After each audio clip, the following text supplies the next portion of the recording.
Okay, so in today's video, we're going to talk about this Cody, Rock, and Roman Reigns situation that has been the talk of the wrestling world the last few weeks. So, ever since Cody Rhodes left his company, AEW, for the WWE last year, he's been a fan favorite for ending Roman Reigns' historical run as champion. And at last year's WrestleMania, we did get to see this highly anticipated matchup between these two stars, but it ended in Cody losing due to outside interference from Roman Reigns' cousin, Solo Sikoa. And at the time, there was a lot of back and forth between whether or not Cody was deserving of winning the title from Roman, because people felt like he didn't deal with enough adversity since coming over to the WWE not too long before this matchup. So this whole past year in 2023 has been really focused on putting Cody into feuds where he would have to overcome major obstacles and prove to the wrestling world that he was in fact deserving of another title shot at Roman Reigns. And as we get closer to the next WrestleMania, with only 2 pay-per-views left for the WWE, the anticipation and excitement for the sequel has been growing. That was until The Rock decides to stick his big steroid biceps back into the picture, calling out Roman for a potential future matchup and possibly ruining everything Cody has worked for this past year. And now the growing conversation is whether we will be seeing Cody face Roman at WrestleMania or if we will be seeing The Rock versus Roman at WrestleMania, and which storyline makes more sense, Cody finishing his story or The Rock proving that he should continue to sit at the head of the table of the Samoan family.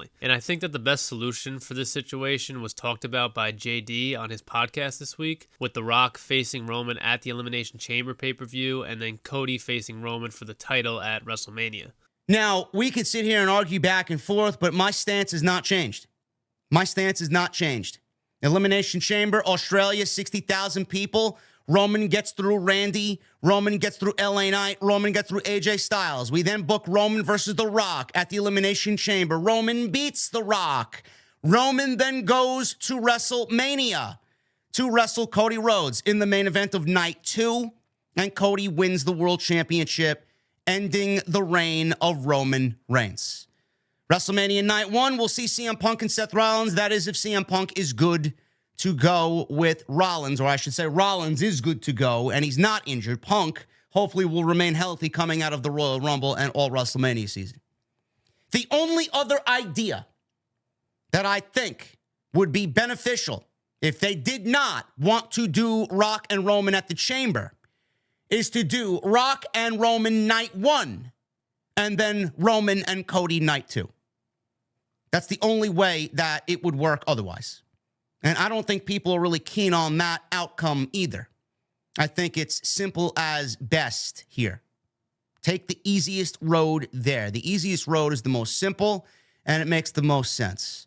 The fact that you have The Rock and a luxury to use him in front of 65,000 people at this Elimination Chamber show in Perth, Australia, you will never get another opportunity to do that for an Elimination Chamber type show. This match fits the bill. It fits the setting. Don't know why they wouldn't do it.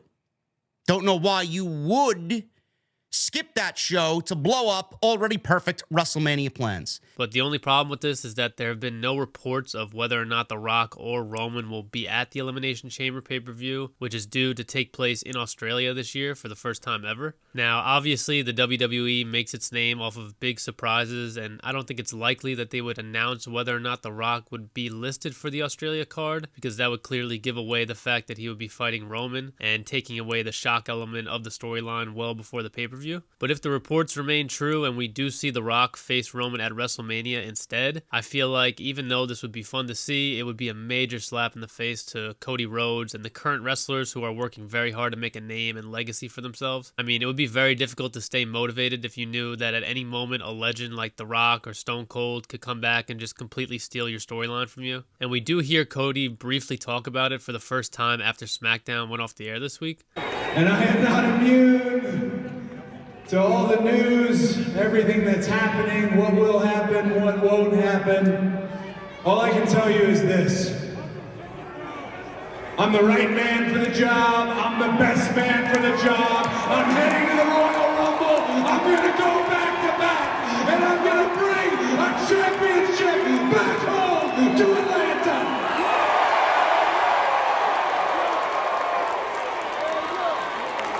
So as much as we do need to see this storyline from the WWE, if it's going to happen, it's got to happen at the Elimination Chamber and let Cody have his well-deserved moment at WrestleMania against Roman this year. But let me know how you guys feel about this situation and what you think is the right move to make for the WWE. And make sure to give this video a like, subscribe, and go check out the rest of the videos on my channel. See you in the next video. Peace.